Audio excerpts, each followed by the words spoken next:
அன்பான சாய் பக்தரே, இந்த வாழ்க்கையில் மனிதன் தேடுறது ஒரே விஷயம்தான், இன்பம், சந்தோஷம். ஆனால் எவ்வளவு தேடினாலும் அது கையில் சிக்க மாட்டேங்குது. பணம் இருந்தாலும் மனசு அமைதியாக இல்லை, உறவுகள் இருந்தாலும் உள்ளம் நிரம்பலை, வெற்றி வந்தாலும் சந்தோஷம் நிலைக்கலை. இதுதான் இன்றைய மனிதனின் அமைதியான வேதனை.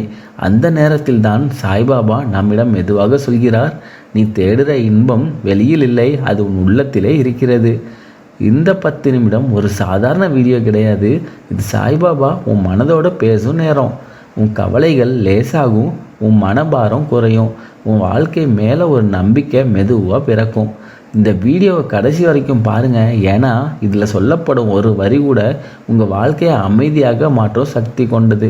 மனிதன் சந்தோஷத்தை இழக்கிறான்னா அவன் வாழ்க்கையில் எல்லாமே தவறாக நடக்குதுன்னு அர்த்தம் கிடையாது. அவன் மனசு தவறான இடத்துல நின்றுச்சுன்னு தான் அர்த்தம்.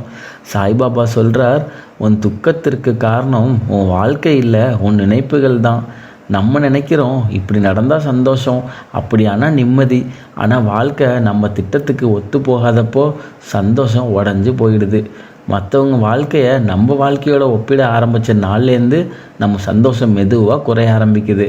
சாய்பாபா தெளிவாக சொல்கிறார், ஒவ்வொருவருக்கும் அவரவருக்கான பாதை உண்டு. ஏற்கனவே முடிஞ்ச விஷயங்களை மீண்டும் மீண்டும் மனசுக்குள்ளே தூக்கிக்கிட்டே இருந்தால் இப்போ இருக்கிற சந்தோஷம் நுழையவே இடம் இருக்காது.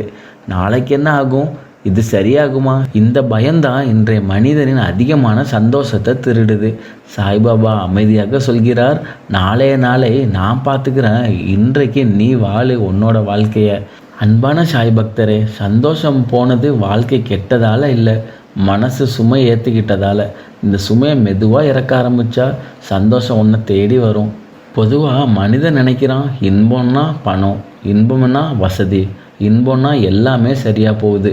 ஆனால் சாய்பாபா இதெல்லாம் ஒரே வரியில் உடச்சி சொல்கிறாரு, வாழ்க்கை சரியாக இருந்தால் இன்பம் இல்லை, நீ சரியாக இருந்தால் தான் இன்பம். இன்பம் என்பது வெளியில் கிடைக்கிற ஒரு விஷயம் கிடையாது, அது உன் மனநிலை. உண்மையான இன்பம்னா என்ன தெரியுமா, காலையில் எழுந்ததும் மனசு லேசாக இருக்கிறது, பிரச்சனை இருந்தாலும் பதறாமல் இருக்கிறது, குறை இருந்தாலும் நன்றி சொல்ல தெரிஞ்சிருப்பது. இதுதான் சாய்பாபா சொன்ன இன்பம். ஏன் இன்பம் நிலைக்க மாட்டேங்குதுன்னு தெரியுமா? ஏன்னா நம்ம இன்பத்தை வெளி காரணங்களோட இணைச்சிடுறோம். இந்த வேலை கிடைச்சா, இந்த மனிதன் மாறினா, இந்த பிரச்சனை முடிஞ்சா. ஆனால் சாய்பாபா சொல்கிறார், காரணம் இருந்தால் தான் இன்பம் என்றால் அது நிரந்தரம் கிடையாது. சாய்பாபா நமக்கு காட்டிய இன்ப ரகசியம் என்ன தெரியுமா? ஒப்படைப்பு, நம்பிக்கை, எளிமை. எதுவும் உன் கட்டுப்பாட்டில் இல்லைன்னு உணர்ந்த நாள்லேருந்தே மனசு லேசாகுது, இன்பம் மெதுவாக வருது. அன்பான சாய் பக்தரே, இன்பம் என்பது நீ தேட வேண்டிய ஒரு இடம் இல்லை, நீ மாற வேண்டிய ஒரு மனநிலை. இந்த மனநிலைக்கு சாய்பாபா உனக்குள்ளே மெதுவாக உருவாக்கிக்கிட்டே இருக்காரு. பலரும் நினைக்கிறோம், இந்த வேலை கிடைச்சா சந்தோஷம், அந்த பணம் வந்தால் சந்தோஷம், இந்த பிரச்சனை தீர்ந்தால் சந்தோஷம். ஆனால் உண்மை என்னென்னா, சந்தோஷம் எந்த ஒரு வெளி விஷயத்துலேயும் இல்லை. சாய்பாபா மெதுவாக சொல்கிறார், வெளியில் தேடுறது எல்லாமே ஒரு நாளாவது முடியும், உள்ளே கண்டது மட்டுமே எப்போதும் இருக்கும். ஏன் நம்ம வெளியில் தேடுறோம்? ஏன்னா நம்ம மனசு உடனடி நிம்மதியை தேடுது. புதிய பொருள், புதிய உறவு, புதிய வெற்றி, இவையெல்லாம் சின்ன நேரம் சந்தோஷம் தரும், ஆனால் அது நிலைக்காது. நிலையான சந்தோஷம் எங்கே இருக்குது தெரியுமா? சாய்பாபா சொல்கிறார், நன்றி உணர்வில், ஏற்றுக்கொள்ளுதலில், ஒப்படைத்தலில் இருக்கிறது. என்ன நடந்தாலும் அதை ஏற்றுக்கொண்டு மனம் எப்போதுமே அமைதியாக இருக்கணும்னு சொல்கிறார். தினசரி வாழ்க்கையில் ஒரு உண்மை என்னென்னா, நீ சின்ன விஷயத்துக்கும் நன்றி சொல்ல ஆரம்பித்தா உன் மனசு பாரத்தை விட்டு விட ஆரம்பிக்கும். உன் கவனம் என்ன இல்லையிலேருந்து என்ன இருக்குன்னு மாறும். அந்த நாள்லேருந்து சந்தோஷம் வெளியில் இல்லைன்னு உனக்கே புரியும். நமக்கு சாய்பாபா காட்டும் வழி என்ன தெரியுமா? இப்போ இருக்கிற நிமிஷத்தை வாழவும் நாளைய அவரிடம் ஒப்படைக்கிறதையும் மனசை எளிமையாக்குது. உன் மனம் சுத்தமானா உன் வாழ்க்கை தானாகவே சந்தோஷமாக மாறும். அன்பான சாய் பக்தரே, சந்தோஷம் என்பது நீ வெளியில் பிடிக்க வேண்டிய ஒரு பொருள் இல்லை, அதுவும் உள்ளத்திலிருந்து வெளிப்படும் ஒரு நிலை. அந்த நிலைக்கு சாய்பாபா உன்னை மெதுவாக அழைச்சிக்கிட்டே இருக்காரு. சாய்பாபா வாழ்க்கையை பார்த்தா நம்ம மனசில் ஒரு கேள்வி வரும், எதுவுமே இல்லாதவர் எப்படி உள்ள சந்தோஷமாக இருந்தார்? அவர் ராஜாவா இல்லை, அவர் செல்வந்தரா இல்லை, ஆனால் அவர் முகத்தில் இருந்த அமைதி எந்த செல்வத்துக்கும் சமம்.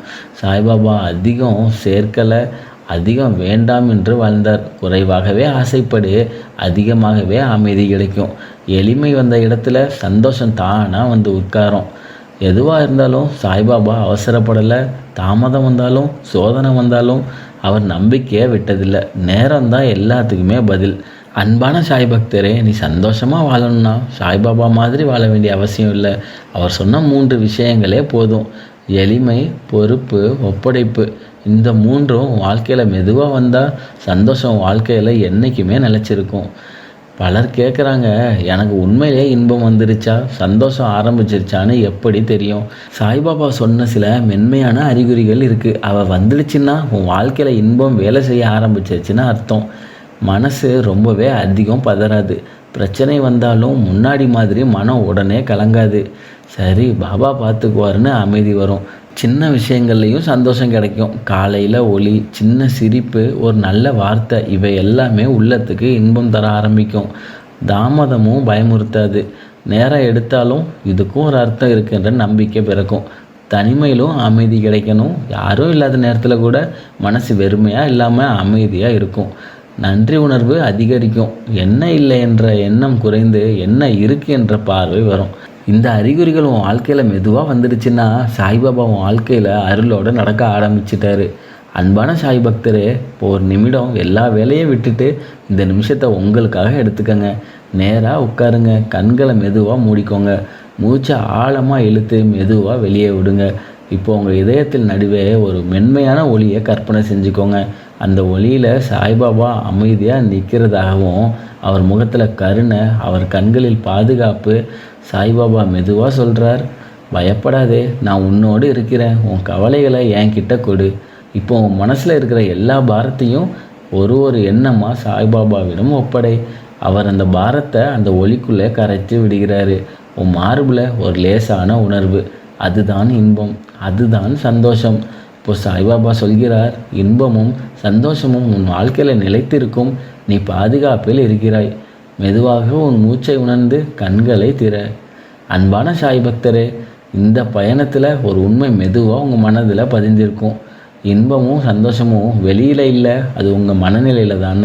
நீங்கள் அனுபவித்த கஷ்டங்களும் தாமதங்களும் அழுகைகளும் அவை எல்லாமே உங்களை உடைக்க அல்ல, உங்களை மென்மையாக்க தான். சாய்பாபா என்று உங்கள் இதயத்தில் அமைதியாக சொல்கிறார், நீ அதிகம் தாங்கிட்ட, இப்போ நிம்மதியாக வாழ வேண்டிய நேரம் வந்துடுச்சு. வாழ்க்கை முழுசாக மாற வேண்டிய அவசியமும் இல்லை. மனசு லேசாக மாறினாலே போதும். நீ ஒப்படைத்த நாள்லேருந்து பயம் குறையும், நம்பிக்கை பெருகும், இன்பமும் சந்தோஷமும் வாழ்க்கையில் எப்போதுமே நிலைத்திருக்கும்.